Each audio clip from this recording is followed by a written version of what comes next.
Mercredi 21 février, bonsoir à tous et merci de nous rejoindre pour le journal de TNTV. Au sommaire. Une semaine que les sinistrés de la Touaourou à Mahina ont vécu un cauchemar réveillé. Si certains attendent d'être relogés par le pays, d'autres ont préféré rejoindre leur domicile malgré le danger.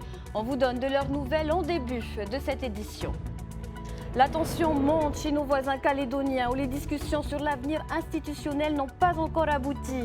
En marge de la visite des ministres Gérald Darmanin, Éric Dupond-Moretti et Marie Guévenoux, des affrontements ont éclaté entre manifestants et forces de l'ordre. 5 gendarmes ont été blessés. Ambiance Jeux Olympiques à Papeete pour les vacances scolaires. Plus de 200 enfants se réunissent autour d'activités sportives et ludiques. Nous en parlerons en plateau avec le directeur général des services de la mairie, Rémi Briand. Avec lui, nous évoquerons les projets en cours à Papeete, mais aussi l'insécurité dans la ville et l'insalubrité dans certains quartiers.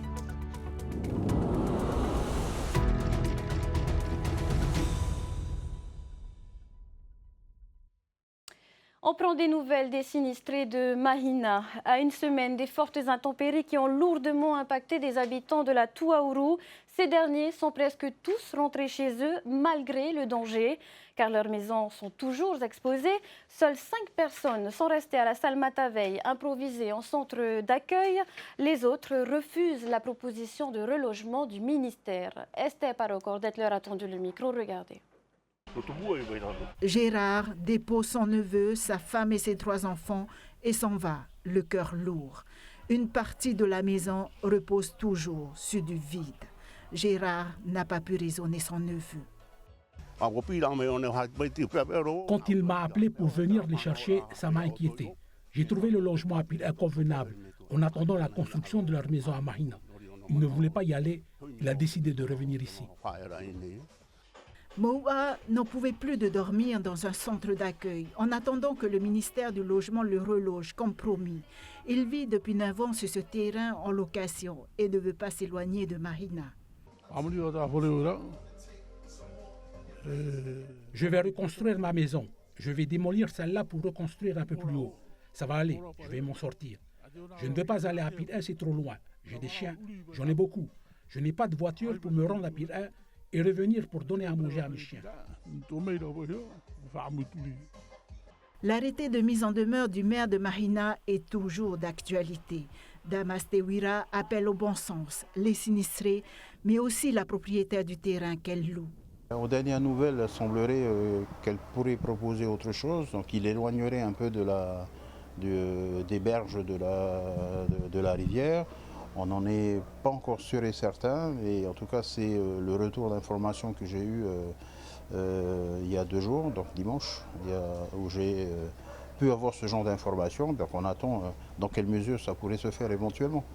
Et puis voilà, l'idée pour nous c'est de sauvegarder des vies, de continuer à mettre les gens à l'abri. À la salle Matavae, sur 11 sinistrés de la Touaourou, il ne reste plus que tout pour Anono, son compagnon et ses 3 enfants. La jeune maman a toujours en mémoire les grosses crues du 12 février. Elle a été réveillée par la rivière en furie avec ses enfants à 6 heures du matin. Une partie de la maison de ses beaux-parents a été emportée par la rivière. J'étais toujours sur le choc parce que c'est la première fois que je vois ça, quoi. Mais là, je ne veux plus revivre ça. Voilà. Là, on attend. Là, on nous a prolongé encore notre séjour ici à la salle Mataveille. Et on attend d'avoir des nouvelles. Et moi, je veux aussi que ça se bouge, quoi. Tupur Anono va devoir attendre encore quelques semaines. À Pire-Air, à la Cité Grand où elle sera relogée, l'OPH n'a pas encore équipé son appartement en électroménager comme annoncé par la ministre du Logement. Un logement provisoire de 6 mois avant de retourner vivre à Mahina. Au commissariat Papeete, l'heure était au bilan de l'action de l'État en mer pour l'année 2023. Pas de grands changements dans les chiffres comparés à 2022, mais une intensification de la surveillance des navires de pêche étrangers. Thomas Chabrol nous en dit plus. Pas question de relâcher la pression sur les activités de pêche illégales. Même si le nombre d'heures en mer pour la surveillance a légèrement diminué en 2023, le centre maritime commun a suivi de près plus de navires étrangers. 3246 exactement, contre 2683 l'année précédente. Cette mission s'est soldée par le contrôle de 21 bateaux, 18 étaient hors de la ZEE. Notre zone de pêche est l'une des priorités de l'action de l'État en mer. Nous allons d'ailleurs renouveler nos moyens très fortement, puisque le gardien va être remplacé par 2 Falcon 50, et parce que le patrouilleur actuel va être remplacé par 2 autres patrouilleurs plus efficaces, qui vont plus loin, qui peuvent faire voler des drones la nuit. Donc c'est un renforcement considérable de nos moyens. Je rappelle qu'il n'y a pas eu d'action de pêche illégale dans notre ZEE depuis une quinzaine d'années. Et les moyens des forces armées semblent dissuader. Alors que rien ne les oblige à le faire, les navires étrangers ont pris l'habitude de signaler leur présence dans la ZEE.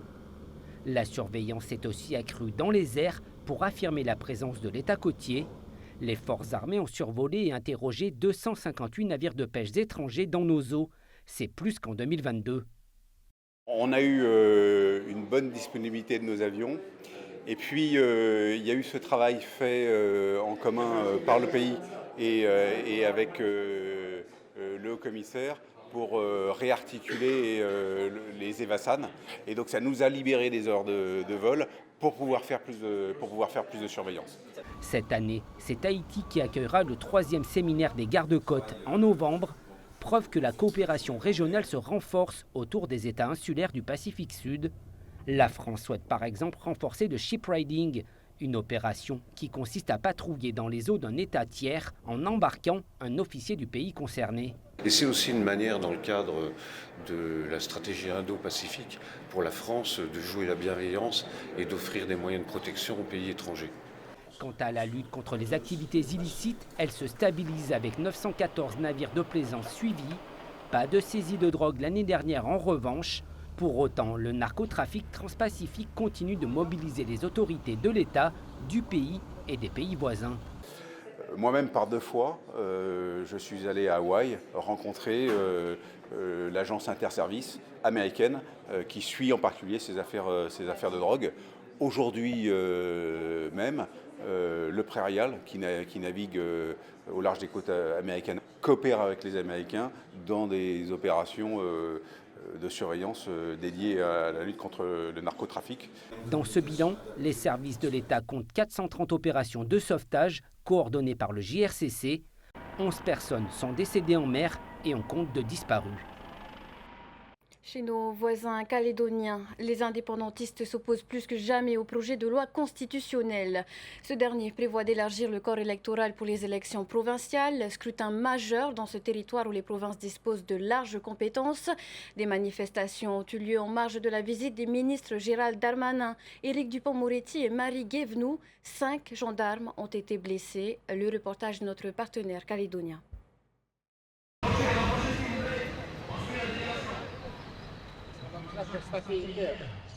On fait le même constat aujourd'hui. C'est que l'heure est grave.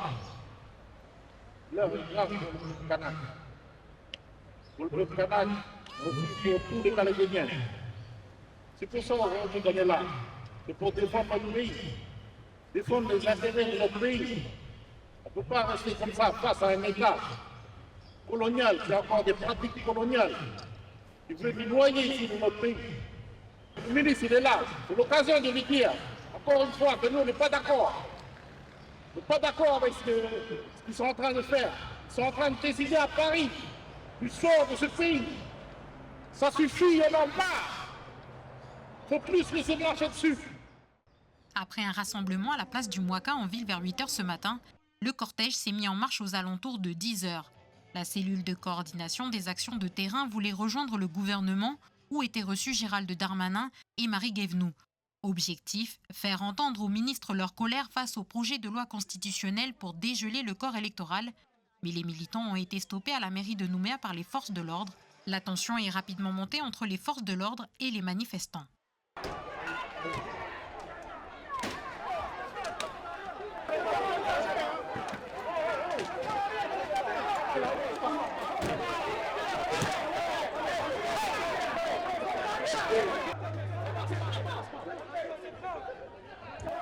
Les gens là, se calment. Le but, c'est de ne pas...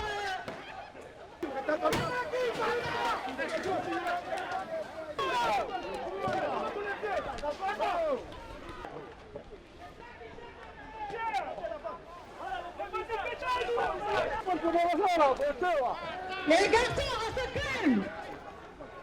Le calme est revenu par la suite. Les manifestants ont pu rejoindre le gouvernement où ils sont restés quelques heures. En parallèle de cette mobilisation, une manifestation a eu lieu à Marais à Tadine et d'autres événements sont prévus durant le séjour des ministres. On change de temps et de décor pour une actualité plus douce. En cette période de vacances scolaires, plus de 200 enfants participent au centre d'activités organisé par la ville de Papeete. Au programme, des activités physiques, nautiques et ludiques autour des Jeux Olympiques. Veitiarinaouta s'est mêlé aux petits vacanciers, regardez. Tout au long de cette semaine de vacances, les enfants des quartiers prioritaires de Papeete ont un large choix d'activités sportives et ludiques. On va de Tichoro et tout le matin, on attend le bus de 7 h, puis on vient ici à Bombrinch. Soit tu fais volleyball, kickball ou football, soit tu te reposes. Si tu étais à la maison à cette heure-ci, qu'est-ce que tu serais en train de faire? Juste regarder le Vini. Ça te plaît d'être là? Oui. Oui, qu'est-ce que tu aimes? Le foot et l'activité qu'on est en train de faire là-bas. C'est qu'on est entre amis, genre on reste pas à la maison pour rien faire.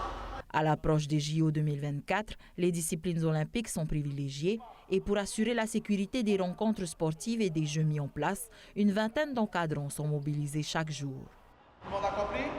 Ça tombe bien avec les Jeux Olympiques, donc il y a des disciplines un peu phares qu'on essaye de mettre en place avec nos enfants. Donc comme le football, la natation et le volleyball. Et on a aussi quand même rajouté d'autres activités pour les enfants pour changer un peu aussi des disciplines sportives. Donc on a tout ce il y a le kickball, la balle assise, la redoute. C'est vraiment pour changer un peu aussi des disciplines sportives. Mais voilà, cette semaine, c'est vraiment un focus du sport pour les enfants. Du côté de la piscine municipale, un groupe d'enfants âgés de 8 à 12 ans apprend les bases de la natation, mais pas seulement. Et les autres, eux, ils font des bombes, des bouteilles. Ça te plaît d'être ici? Oui. Pourquoi? Pour nager. Sinon, à la maison, tu ferais quoi à cette heure-ci? Je regarde ma tablette. Pour clôturer le centre de vacances, les enfants feront une sortie à la plage à la fin de la semaine. Voilà des enfants qui ont le sourire à Papeete. Nous recevons ce soir le directeur général des services de la mairie, Rémi Briand. Bonsoir. Bonsoir. Alors, ces opérations vacances sont régulières dans la capitale. C'est important de sortir ces jeunes de leur quartier, de leur quotidien? Disons que quand on regarde les chiffres, à Papeete est une commune jeune. Nous avons pratiquement 50% de la population qui a moins de 30 ans. Donc c'est vraiment une priorité, c'est une richesse, la jeunesse, c'est vraiment une priorité. Et donc on essaie d'agir à peu près sur tous les domaines et sur tous les tranches d'âge. Nous avons mis en place un plan éducatif local depuis 16 ans. Et toutes les années, on renouvelle ces opérations pour occuper les enfants, pour les sortir un peu de leur quartier, pour leur faire découvrir autre chose que leur environnement familial et de quartier. Donc oui, c'est des opérations qu'on renouvelle souvent. Là, c'est sur le thème des Jeux Olympiques et c'est heureux. On est ville terre de jeux avec des projets qui vont se construire derrière. Donc effectivement, c'est important. Ça soulage aussi les parents qui des fois ont du mal à s'occuper de leurs enfants quand ils sont en vacances et quand eux travaillent. Donc voilà. Et puis c'est aussi aider ces familles. Les tarifs qui sont proposés, ils participent bien entendu. C'est pas complètement gratuit. Donc voilà, oui, c'est important et ça permet à ces enfants de sortir un peu de leur milieu. Et la prise en charge de la mairie est de quelle ampleur? La prise en charge sur, disons qu'elle elle est pratiquement de 80%. C'est-à-dire quel montant? Sur un montant de 5 000 francs la semaine, la commune va prendre 4 000 francs. Rémi Briand, on profite de votre présence ici ce soir pour parler des projets qui sortent de terre à Papeete, qu'ils soient portés par le pays ou par des privés. On pense notamment au terminal de croisière. L'inauguration, c'est pour bientôt. Papeete est-elle prête? On est prêt, on attend cette opération depuis un certain temps. On a d'ailleurs participé à la définition du programme. Nous, ce qu'on a souhaité, c'est qu'on puisse y intégrer un parking, et ça va être le cas. On va avoir un parking ouvert au public de 220 places, ce qui fait que l'accessibilité au centre-ville va s'améliorer avec cette offre de stationnement. Ça va nous permettre aussi de repenser le centre-ville parce qu'il y a des obligations urbaines de construction et notamment en matière de stationnement qu'on va peut-être pouvoir revoir dans le cadre du PGA qui est actuellement en cours d'élaboration parce qu'il y a effectivement une offre de parking qui s'améliore.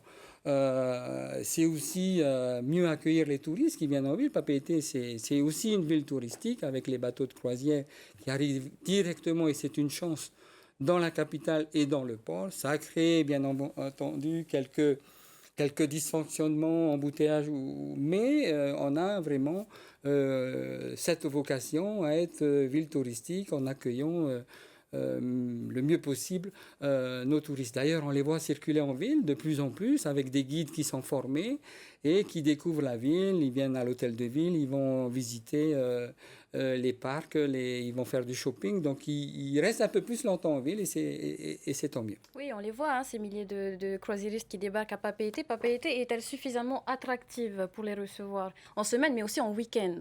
Alors, il reste sur Papeete. Papeete a beaucoup de choses à offrir. On a une vraie histoire. On a aussi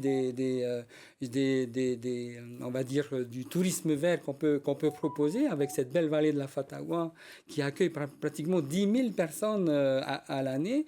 Il y a encore certainement des choses à faire, et beaucoup. Mais en tout cas, on est dans cette logique-là. On le voit, le front de mer de Papeete fait donc peau neuve progressivement, mais il y a toujours l'envers du décor, la misère sociale et l'insécurité qui en découle à Papeete est un véritable fléau. Que peut faire la commune? Que peut faire de plus la commune? Alors, il y a effectivement, le front de mer, c'est un peu notre vitrine, mais on est très présent dans les quartiers et dans tous les quartiers de la ville. Nous avons 8 quartiers, on va dire, prioritaires, où nous faisons de l'accompagnement social. Nous avons rattrapé le retard qu'on avait en matière d'équipement de proximité, où nous avons mis en place un plan éducatif local et des projets multiples dans les quartiers pour éviter effectivement à ce qu'il y ait du désordre. Mais on ne s'occupe pas que du front de mer. Dans les quartiers aussi, on a aussi des actions. On a beaucoup de référents. Dernièrement, quand il y a eu les intempéries, il y a une vraie solidarité dans les quartiers entre les gens qui s'entraident et ça se met automatiquement en place. Et puis, on est également, je veux dire, très présent par nos équipes, nos référents de quartier, nos maisons de quartier et l'ensemble des intervenants, parce qu'on n'est pas tout seul à intervenir, la ville n'est pas toute seule. On a aussi des associations qui sont aidés par la commune pour intervenir dans les différents quartiers de la ville et pour maintenir une certaine cohésion sociale. C'est très important. On parle des quartiers de Papeete. À Mamao-Vallon, on parle de réhabilitation depuis plusieurs années. Qu'en est-il? Mamao-Vallon, c'est un grand quartier. Mamao, c'est multiple. Vous avez Mamao-Vallon, vous avez Mamao-Evi, vous avez Mamao-Topa. Donc, c'est vraiment un grand quartier de la ville. Et on veut effectivement profiter du fait que l'hôpital de Mamao a laissé place à un magnifique... On a une opportunité foncière pour repenser le quartier et en quelque sorte redonner tout cet espace au quartier. Donc il y a des projets qui ont été, je veux dire, imaginés, qui sont dans les cartons, qui vont peut-être être repris par le gouvernement actuel qui a peut-être envie de réfléchir à nouveau sur ces... Les discussions sont engagées ? Les discussions vont être engagées. En tout cas, nous, on est très présents dans ces quartiers. Mamao-Vallon, le terrain appartient à la commune. Donc déjà, on leur offre une possibilité de rester là et on réfléchit à leur devenir. Et il y a une vraie opportunité là de repenser l'ensemble de ce quartier et l'ensemble et son intégration dans la ville. Puisqu'on parle du foncier proposé par la commune, il y a un véritable manque de foncier à Papeete. Y a-t-il des réflexions autour de l'augmentation de la hauteur des immeubles d'habitation? Alors, on est en pleine réflexion sur le plan général d'aménagement. C'est ce qui règle un peu les règlements de construction. Et donc, on s'interroge effectivement par rapport à la question des hauteurs de bâtiments. Mais il n'y a pas que ça comme interrogation.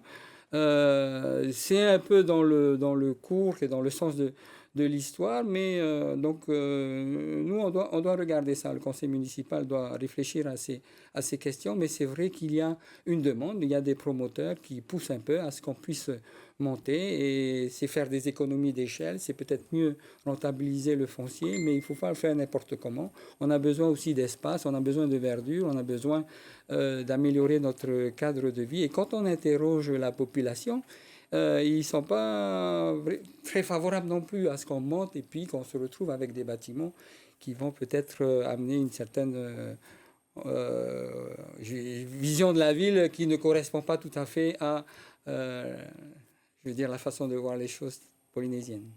Papeete se le pense donc. Merci Rémi Briand pour ces éléments de réponse et d'avoir accepté notre invitation ce soir. Je vous en prie. Vacances sportives pour une 60aine de jeunes rugbymen en stage intensif.